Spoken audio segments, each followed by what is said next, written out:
우리가 믿는 하나님은 영생하시는 하나님이십니다.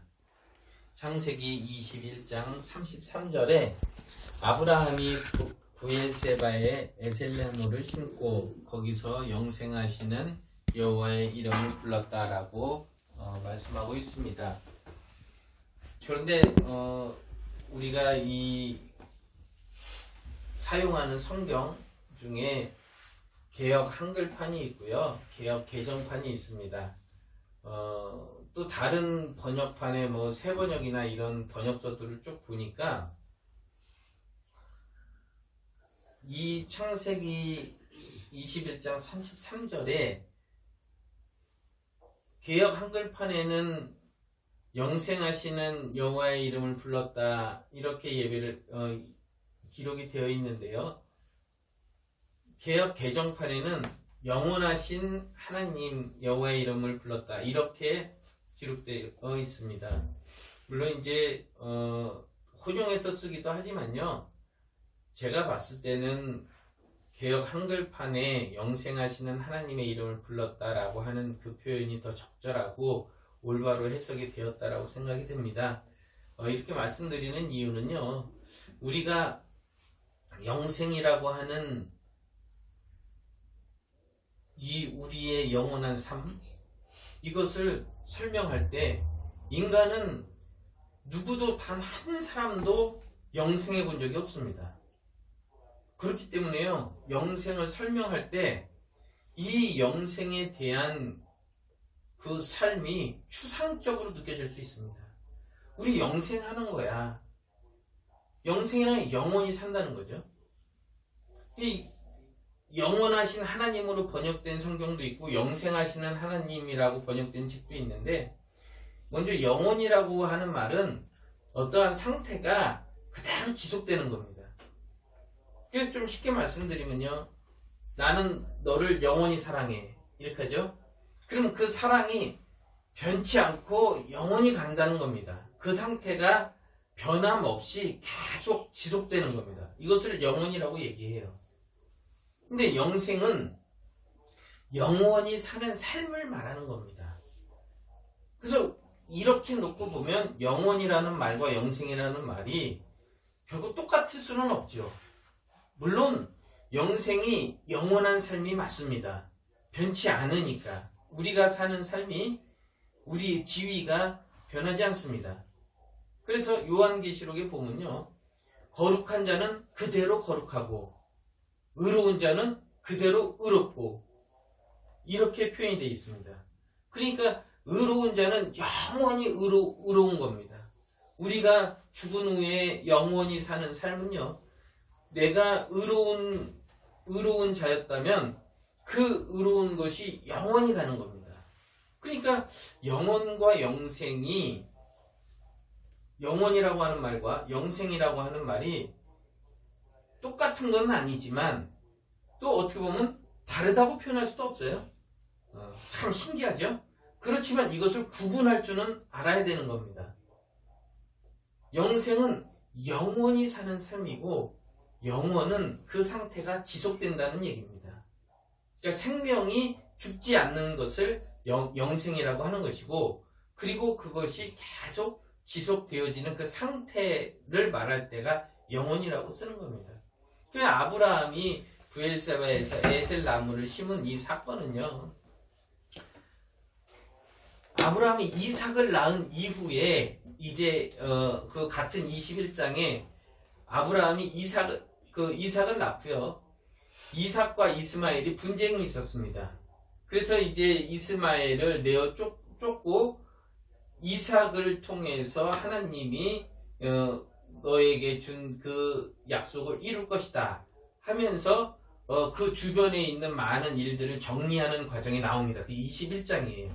그러면서 이제 아브라함이 거기에다 에셀나무를 심고 그리고 나서 이제 영생하시는 하나님 여호와의 이름을 부른 겁니다.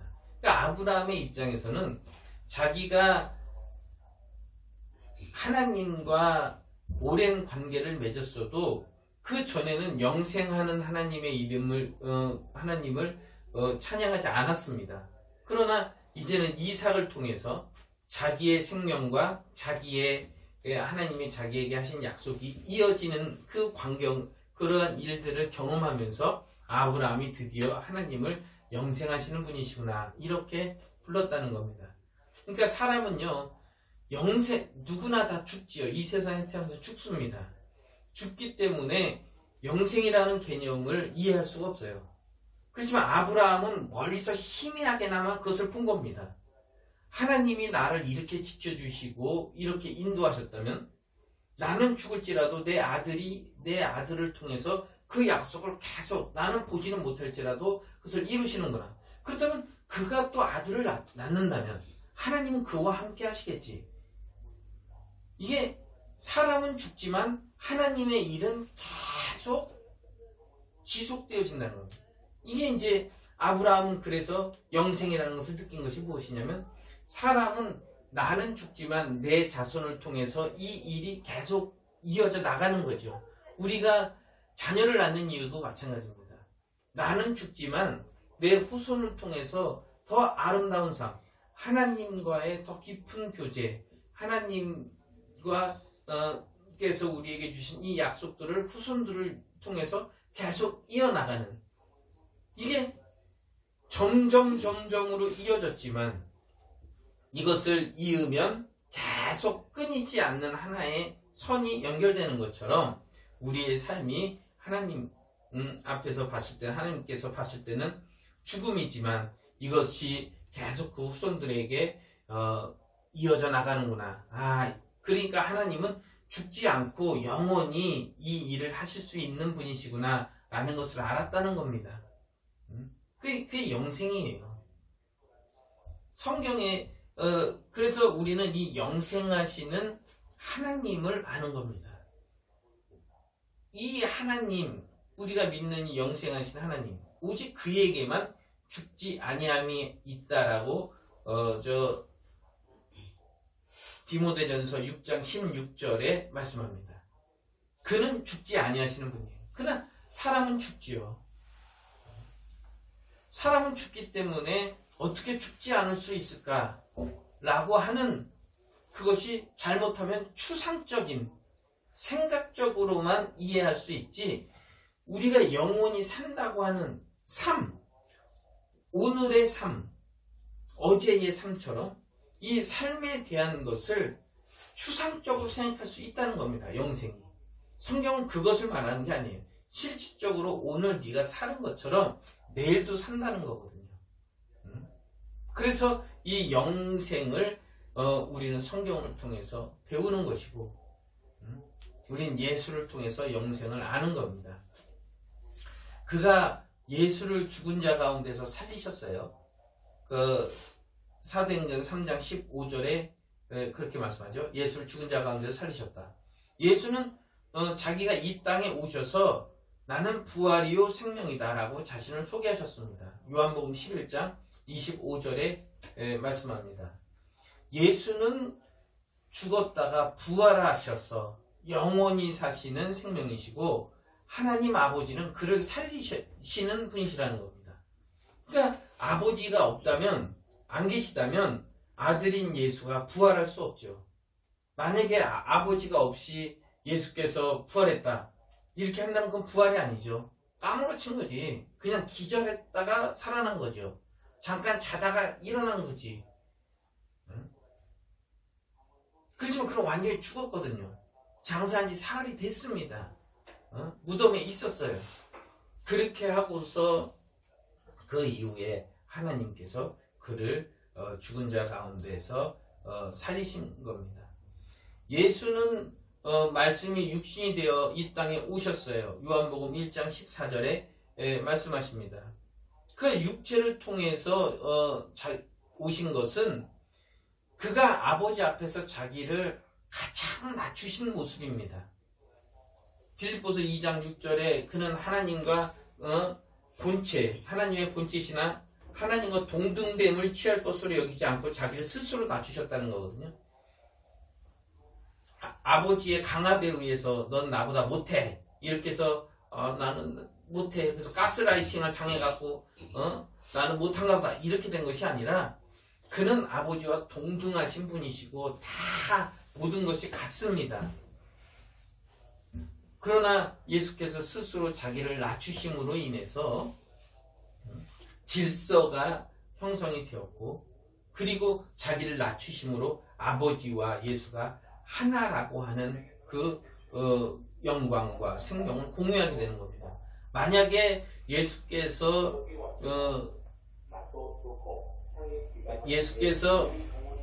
죽음을 택하지 아니하셨다면 영생하시는 자가 둘이 됩니다.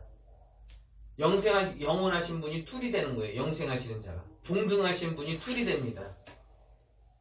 그러면 서로 분쟁이 일어나죠.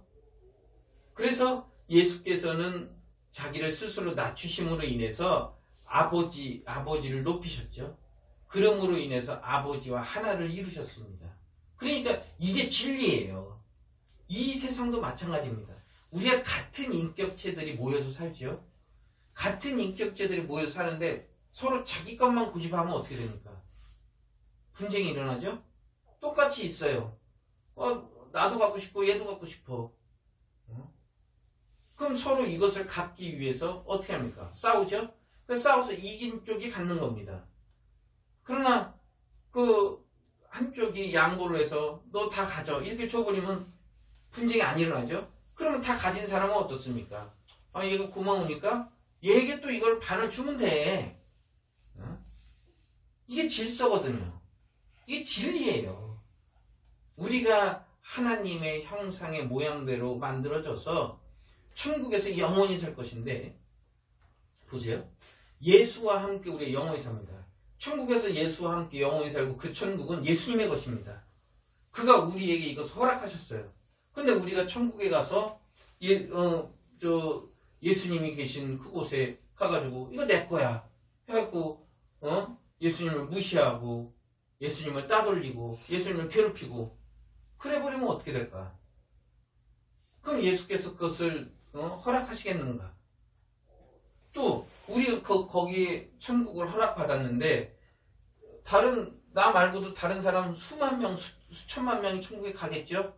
그 천국에서 서로 자기 것만 주장하고 천국에서 내가 힘이 더 세다고 내가 더 지혜롭다고 얘를 무시해버리고 얘 것을 찾고 다른 사람의 것을 뺏어버리고 그래서 충돌이 벌어져. 그러면 이 당하는 사람 입장에서는 거기가 천국일까요? 그건 지옥입니다. 육체가 있을 때는 자살하거나 죽음으로써 제가 죽든 내가 죽든 하나가 죽으면 끝나지. 그렇잖아? 근데 이건 영원해. 안 죽어 이 사람이. 그리고 쟤는 계속 살아야 된대. 오늘도 살고 내일도 살고. 그게 천국입니까? 이게 지옥이야. 이걸 경험해보지 못한 사람은요, 이거 이해할 수가 없습니다. 그래서 예수께서 자기를 낮추셨다라고 하는 이 말씀이 무엇인가 우리는 좀 이걸 알아야 됩니다. 그가 자기를 낮추셨어요. 아버지 앞에. 그것은 아버지와 화목하게 하시기 위해서 자기를 낮추신 겁니다. 그가 사람의 모양이 되셔서 사람을 섬기러 왔다. 이렇게 말씀하시죠. 예수는 창조주시고 우리 인류는 피조물입니다. 자기가 만든 그 피조물을 섬기신다 이거야. 하물며 우리 인간이 서로에 대해서 어떻게 되느냐. 그러니까 예수께서 뭐라고 말씀하세요? 천국은 자기를 높이는 자는 낮아질 것이요 낮아진 자는 높이리라. 이렇게 말씀하시죠. 왜? 예수께서 낮추셨거든. 예수께서 낮추셔서 아버지께서 그를 지극히 높이셨다는 겁니다. 예수는 자기를 스스로 낮추셨는데 아버지께서 그를 높이셔서 그가 가장 높은 자가 됐어요. 그러니까 천국의 원리는 이겁니다. 그러니까 우리 모두는 예수를 닮는 것이고 예수께서 육체를 가지고 이 땅에 오셔서 그가 사신 그 삶을 아는 겁니다. 그가 육체를 가지고 이 땅에 오셔서 뭐라고 말씀합니까? 요한복음 12장 24절에 하나님의 밀이 되었다. 하나님의 밀이 땅에 떨어져 죽으면 많은 열매를 맺고 죽지 아니하면 그대로 있는다. 이렇게 말씀하죠. 그러니까 예수가 이 땅에 오셔서 죽으신 것은 뭐냐? 왜 죽으셨느냐? 많은 열매를 맺기 위함이다. 그와 같은 인격을 가진 자, 그와 같은 생각을 가진 자, 그와 같은 마음을 가진 자, 그와 같은 꿈을 가진 자,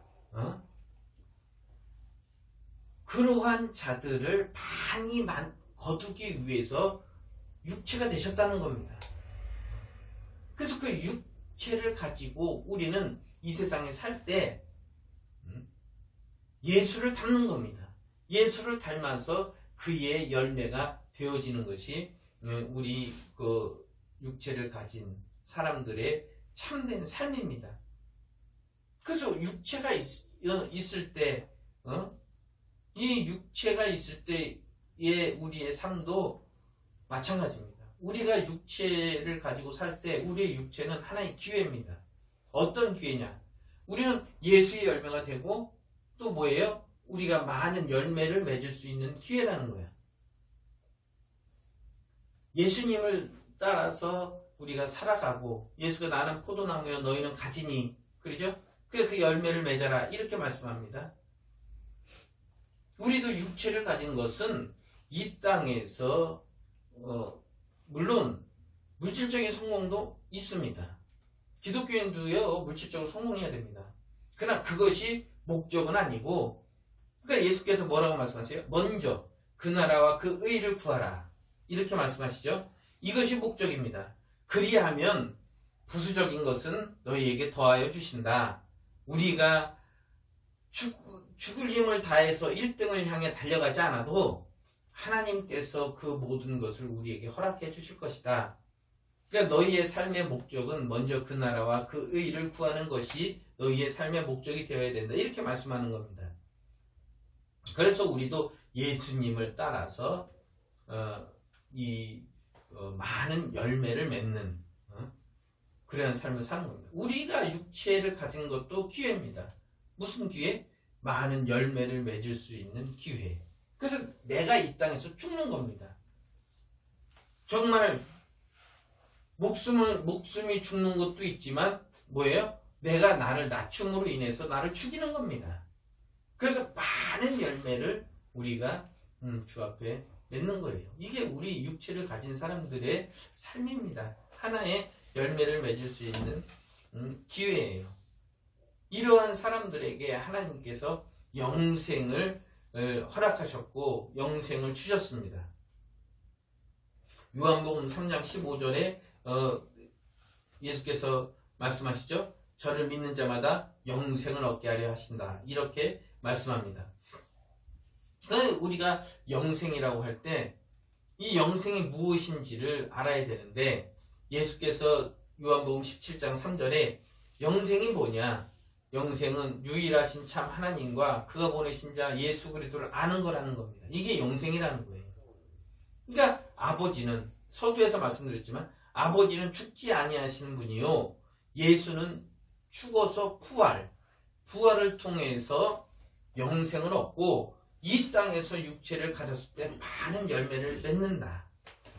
그러니까 아버지와 아들 죽지 아니하고 영원히 사시는 분이 예수를 통해서 열매를 받으시는 그리고 예수는 부활을 통해서 영생에 들어가시는 이 아버지와 아들의 관계를 아는 것이 영생이라는 겁니다. 그러니까 다시 말하면 우리가 영생하기 위해서는 우리도 예수를 따라서 육체를 가지고 있을 때 많은 열매를 맺으라는 겁니다. 그래서 우리가 죽은 다음에 하나님께서 우리를 살리시잖아요. 그 이후에 우리가 사는 그 삶의 삶의 예수께서 많은 열매를 맺으시고 영광을 받은 것과 같이 우리도 그와 같이 산다는 겁니다. 우리가 영생이라고 하는 게 추상적인 것이 아니고 개념적인 것이 아니고 진짜 우리가 이 땅에서 살아가는 삶, 오늘 살고 내일 살듯이 이것이 끊이지 않고 계속 이어져서 사는 현실 이라고 하는 것을 예수께서 말씀하신 겁니다. 그러니까 우리가 영생하기 위해서 뭐예요? 예수께서 이 땅에서 육체를 가지고 오신 것처럼 우리도 육체를 가지고 있을 때 많은 열매를 맺는 것이다. 이것이 영생이다. 예수께서 이렇게 말씀하는 겁니다. 그래서 우리도 예수를 따라서요, 죽음을 통해서 죽음을 맞이하고 그 다음에 부활을 통해서 영생을 받는데, 이제 여기서부터가 이제 중요합니다. 선한 일을 한 사람은 생명의 부활로, 악한 일을 한 사람은 심판의 부활로 나온다라고 요한복음 5장 29절에 말씀합니다. 근데요, 요한복음 3장 18절에 예수의 이름을 믿지 아니하는 자는 이미 심판을 받았다, 이렇게 말씀하거든요. 그러니까 예수를 믿지 않는 자들은요, 이미 지옥 간다라고 하는 심판을 다 받은 겁니다. 그 사람들은. 그래서 지옥 가기 때문에 무슨 심판이 없어, 그냥 다 한 대 때려 놓고서 불살르는 거예요. 그 어떤 사람이 쓴 그 만화에 보니까 지옥에도 단계가 있고 그래야 지옥에서 심판을 받는 그런 내용이 있는데, 지옥은 심판이 없어요. 그냥 다 지옥 가서 그 불에 가서 영원히 지옥불 가운데 사는 겁니다. 그들은 이미 심판을 받은 거예요. 그래, 믿는 사람은 어떻게 되냐? 예수께서 마태복음 18장이에요. 예수께서 마태복음 13장에 천국에 대한 비유를 말씀하십니다. 천국에 대한 비유를 말씀하시면서 천국은 13장 49절에요. 천국은 의인 중에서 악인을 갈라낸다, 이렇게 말씀합니다.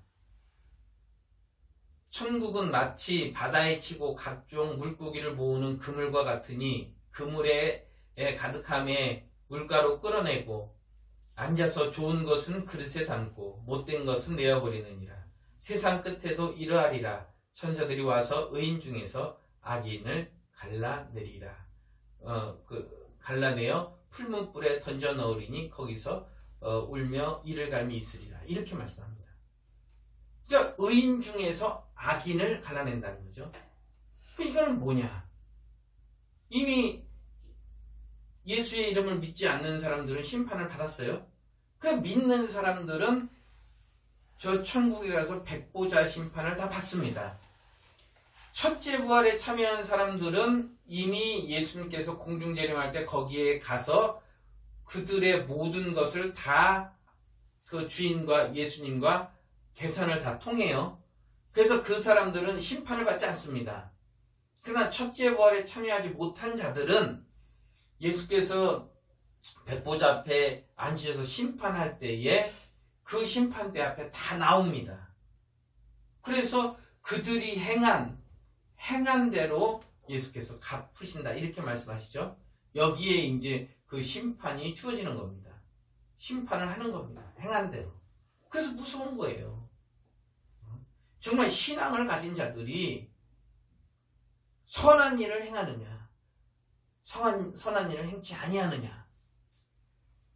예수를 믿는 자들이, 믿었다고 하는 자들이, 오늘날 예수를 믿고 구원받았다고 하는 자들의 삶이 어떠했는가 하는 것을 예수께서 보신다는 겁니다. 이 땅에서 기회를 주셨어요. 많은 열매를 맺을 수 있도록 기회를 주셨는데 그들은 정말 선한 일을 하지 않고 악한 일을 했기 때문에 그 의인 중에서 악인을 골라내서 그들을 너희는 천국에 들어갈 자격이 없다고 지옥에 보낸다는 겁니다. 다른 비유로 예수께서 이렇게 말씀하시죠. 알곡과 쭉정이, 알곡은 모아서 곡간에 들이고 쭉정이는 꺼지지 않는 불에 던진다, 이렇게 말씀합니다. 이게 알곡과 쭉정이를 나누는 과정이 있어요. 그래서 이 기준이 뭐냐? 그러면 그 기준을 알아야 우리가 선한 일을 해서 살아서 창세로부터 우리에게 주어진 그 나라를 상속할 거 아닙니까? 어떤 게 악한 일이고 어떤 게 선한 일이야. 그 기준이 무엇이냐 하는 겁니다. 그래서 예수께서 그 선한 일과 악한 일에 대한 기준을 이 땅에서 말씀하셨어요. 그래서 우리는 선한 일을 따라 사는 겁니다. 세상에서도요, 법이라는 게 있어요. 법은 선과 악을 나누는 잣대 기준입니다. 그래서 이 법대로 사는 것이 선한 것이고 법을 지키지 않는 것이 악하게 사는 겁니다. 그렇기 때문에 그들을, 이 악한 자들을 어떻게 해요? 구속시키죠. 그리고 그가 무엇을 잘못했는지 재판장의 심판을 받죠. 똑같습니다. 천국에 가도. 우리가 천국에 가기 전에 이미 이러한 재판을 다 통해서 그 천국에 들어갈 자와 들어가지 못할 자를 예수께서 다 구분하신다는 겁니다. 그러면 선한 일과 악한 일이 무엇이냐는 것이죠. 그 선한 일은 예수의 양을 치고 예수의 양을 먹이는 것이고 또 그의 은혜를 나타내는 것이다 라고 말씀합니다. 예수께서 교회에 자기의 양을 맡기셨어요. 베드로에게 물으시죠. 너 나 사랑하느냐? 네, 주님, 나 주님 사랑합니다. 또 나 사랑한다면 내가 이제 부활해서 하늘에 올라갈 것이고 내 피로 산 사람들, 너는 나에게 내 말을 들었지 않느냐? 아버지의 말씀을 나를 통해서 듣지 않았느냐? 그러니까 내가 너에게 분부한 이 모든 것을 네가 이제는 다른 사람에게 알려라. 그렇게 가르쳐라.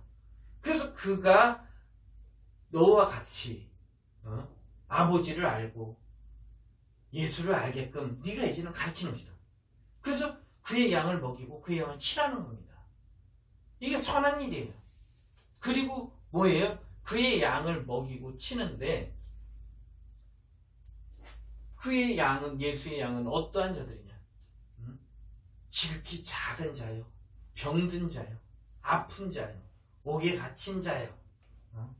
그래서 마태복음 25장에 예수께서 뭐라고 그럽니까? 내가 지극히 작은 자에게 한 사람 한 것이 곧 나에게 한 것이다. 이렇게 말씀하죠. 내가 병들었을 때, 아팠을 때 너희는 나를 돌아보았느냐? 주여, 주께서 언제 아프셨나이까? 지극히 작은 자에게 한 것이 나에게 한 것이다. 이렇게 말씀합니다. 그러니까요, 우리가 신앙을 갖는다는 것은 주일날 와서 예배하는 것이 신앙이 아니고 예수께서 하라고 하는 것을 하는 게 신앙이에요. 그게 생활입니다. 우리 생활 속에서 예수께서 이것이 옳다라고 하는 것을 나도 옳다라고 여기는 겁니다. 예수께서 선하다고 여기시는 것을 나도 선하다고 여기는 것입니다. 예수께서 선하다고 말씀하신 것을 악하다고 말하는 것, 그건 마귀요. 그것은 예수를 대적하는 겁니다. 어떻게 교회 다니는 사람이 예수께서 선하다고 하는 그 기준을 세우신 것을 바꿀 수 있는가? 그러니까 마귀가 그거거든요. 하나님은 선악과를 먹지 말라고 말씀하셨죠? 이게 선한 겁니다. 근데 마귀는 아니다, 먹어도 된다. 하나님 말씀 무시하죠? 이게 악한 겁니다. 이미 하나님께서 세워주신 기준을, 이것을 바꿔버리는 게 마귀예요. 그러니까 우리가 주일날 와서 예배만 하고 찬양만 하고 이것이 그리스도인인가? 정말 그가 맡기신 그의 양, 병든 자, 가난한 자, 고아와 과부를, 그의 양을 먹이는가? 주님은 그것에 관심이 있다는 겁니다. 그래서 지극히 작은 자에게 하지 아니한 것이 나에게 하지 아니한 것이다. 예수께서 이렇게 말씀하십니다. 그러니까 우리는 선한 일은 예수께서 그의 양을 교회에다가 맡기셨으니 그의 양을 먹이고 치는 겁니다.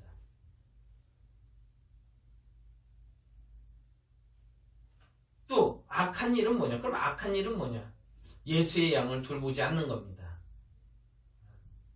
저 로마서 16장 18절에요. 바울 사도가 이렇게 말합니다. 이 같은 자들은 우리 주 그리스도를 섬기지 아니하고 다만 자기들의 배만 섬기나니 교활한 말과 아첨하는 말로 순진한 자들의 마음을 미혹한다. 이러한 자들에게서 떠나라. 이렇게 말합니다. 그거는 그가 교회에 있고 교회의 직분을 가지고 리더의 직분을 가졌다 할지라도 예수께서 맡기신 그 영혼을 돌보지 않는다면 자기의 배만 부르고 그렇죠? 공교하고 아첨하는 말로 저들을 현혹시켜가지고 여러 가지 이론들만 만들어내가지고 그러니까 그들이 바리새인들이 그랬거든요. 그러니까 현대판 바리새인들입니다. 그러니까 교회에 우리가 11조 내고 감사헌금 내고 성도들이 헌금 내는 것은 이것은 교회를 크게 지으라고 준 것이 아니에요. 주님은 교회를 헐어버리라고 말씀하셨습니다. 왜? 왜? 교회보다 교회 땅 건물보다 더 중요한 것이 뭐냐?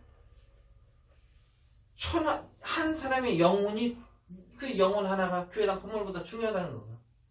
왜? 이 영혼은 예수께서 자기 피로 사셨으니까. 예수의 피값이 들어있으니까. 그가 더 소중하다는 겁니다. 그래서 교회는 그것을 가지고 헌금을 가지고 정말 구제하는 것이고 이 세상의 어떠한 복지기관보다 하나님께서 수천 년 동안 그들이 명한 복지, 고해를 실천하는 겁니다. 그래서 고아와 과부인데 과부가 뭐예요? 남편이 죽은 사람. 그러니까 예를 들면 요즘에는 남편하고 이혼하죠. 이혼하는 사람은 안 됩니다. 엄격히 말하면 이혼하는 사람은 안 되는 거야. 이 남자 엄마가 죽었어. 아빠가 죽었어. 사고로 죽든지 병으로 죽든지. 그래서 혼자 남은 그 가족을 교회에서 그들을 돌봐주라는 겁니다. 이 헌금 가지고 큰 교회당 짓지 말고 그들의 어려움을 가서 돌봐주라는 겁니다. 그들이 거기서 벗어날 수 있게끔. 그래서 이 유대인들은 뭡니까? 어린아이들이 성인이 될 때 그의 가족들이 형제들이 그 아이에게 그 지참금을 주죠. 그 교회가 해주는 겁니다. 교회가 부모가 없으니까. 그래서 이 아이가 사회에 나가서 정말 이 노예로 살지 않도록 하나님께서 그것을 법제화하셨어요. 그래서 교회는 정말 자기 배 불리고 교회당 큰 건물 짓고 이런 것이 아니고 이웃을 돌아보는 겁니다. 이웃을 돌아보는 거예요.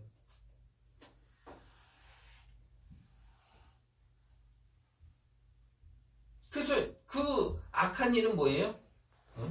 그 성도를 돌보지 않는 것이고 그 다음에 예수께서 우리에게 베푸신 그 은혜를 나타내지 않는 것, 독점하는 것, 자기만 갖는 것, 이게 악한 겁니다.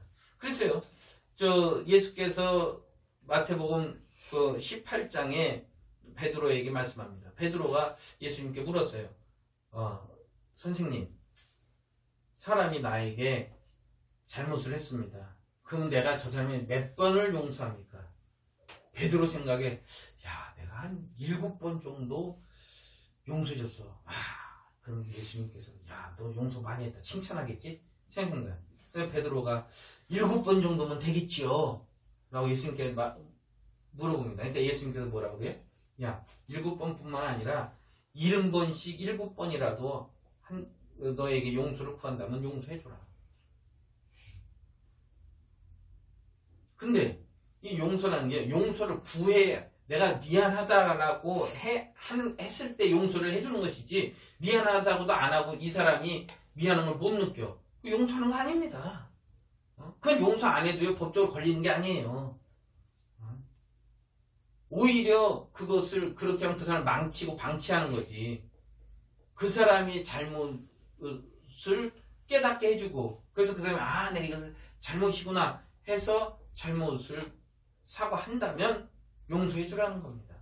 그것이 2번, 3번일지라도 10번일지라도 용서해주라는 거예요. 그러면서 예수께서 달란트의 비유를 말씀하시죠. 어떤 사람이 주인에게 와가지고 1만 달란트를 빚졌다는 겁니다. 1만 달란트를 빚진 자가 주인에게 와갖고 내가 잘못했을까 용서해 주소서. 이게 빚을 갚겠나이다. 야, 너 자녀들 팔고 부인 다 팔아서 갚아. 집도 다 팔고 네 재산 다 팔아서 갚아. 그래 이 사람이 막 울며 불며 엎드려서 빌죠. 그냥 딱 보니까 불쌍해. 그래, 내가 탕감해줄게. 대신에 그거 가지고 뻘짓거리 하지 말고 열심히 살아. 응? 돈 벌어서 노름 같은 거 하지 말고 정말 그거 벌어서 너 가져와 열심히 살아라. 용서해줬어요. 그래 이 사람 딱 나왔네. 근데 이 사람도 자기가 사업하고 그 돈으로 막 하다 보니까 다른 사람한테 100데나리온을 빌려줬어. 근데 이 100데나리온 빚진 자를 찾아가가지고 너 나한테 100데나리온 빚졌으니까 갚아라 한단 말이야. 그러니까 이 사람이 똑같이 죄송합니다. 용서해주세요. 내가 갚겠습니다. 너 인마 집 팔고 네 땅 팔고 없어? 그럼 자식도 다 팔고 부인도 팔아. 그래서 갚어. 그런 거예요. 죄송합니다. 제가 갚겠습니다. 안 갚어? 얘 해갖고 얘를 옥에다 가둬라 했단 말이야. 그 광경을 이 주의 종들이 봤어요. 그리고 다시 가서 주인에게 얘기했습니다. 그랬더니 주인이 그 탕감했던 자를 부르죠. 악한 종아 이렇게 말합니다. 이게 악한 거야. 은혜를 모르는 게 악이라는 겁니다. 1만 달란트는요. 한 데나리온이 있어요. 이 한 데나리온은 한 사람당 하루 임금이 한 데나리온을 주는 겁니다. 그러니까 100데나리온을 빚졌다라고 하는 것은 약 3개월치. 예? 그러니까 일당 10만 원이라고 친다면 300만 원, 돈 1000만 원 정도 되는 거야. 1만 달란트는요. 한 달란트가 6천 데나리온이라는 겁니다. 6천 데나리온. 16년 동안 벌어야 되는 거예요. 엄청 큰 돈이죠. 어떤 사람이 계산해 놓은 거, 내 계산이 아니고요. 내가 자료를 찾아보니까 16만 년 동안 하루도 쉬지 않고 벌을 돈이 1만 달란트라는 겁니다. 지금 우리나라 역사가요, 5천년밖에 안 됩니다. 16만 년 되려면요, 이 역사가 몇 곱절이 돼도 못 갚지? 응? 수조 원에 해당하는 돈입니다. 이렇게 큰 것을 우리는 빚졌는데 100데나리온 빚진 자를 용서하지 않는다. 이게 악한 겁니다. 그래서 우리는 이 하나님, 우리가 예수께 빚을 졌기 때문에 이 빚을 계속해서 끊임없이 다른 사람에게 그 은혜를 나타내는 겁니다. 그게 선한 일이에요. 그래서 이 어려운 사람이 처해있을 때 예수께서 선한 사마리아인의 비유를 말씀하시죠. 누가복음 10장에 너도 그와 같이 해라 이렇게 말씀하셨습니다. 우리는 교회는 그와 같은 일을 하는 겁니다. 그래서 모이는 거예요. 그게 예수를 기념하는 겁니다.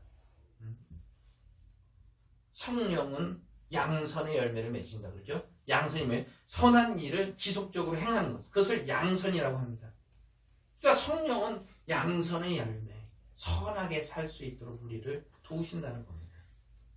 그러므로 우리는 이 선한 일, 생명의 부활로 나가기 위해서 이 땅에서 은혜를 잊지 말고 정말 예수께서 우리에게 풍부하신 선한 일에 동참해서 창세로부터 우리를 위해서 예비된 그 나라를 상속받을 수 있는 우리 예수님의 교회 성도들 되시길 예수 이름으로 축원합니다. 이 시간 기도하겠습니다. 거룩하신 하나님 아버지, 우리는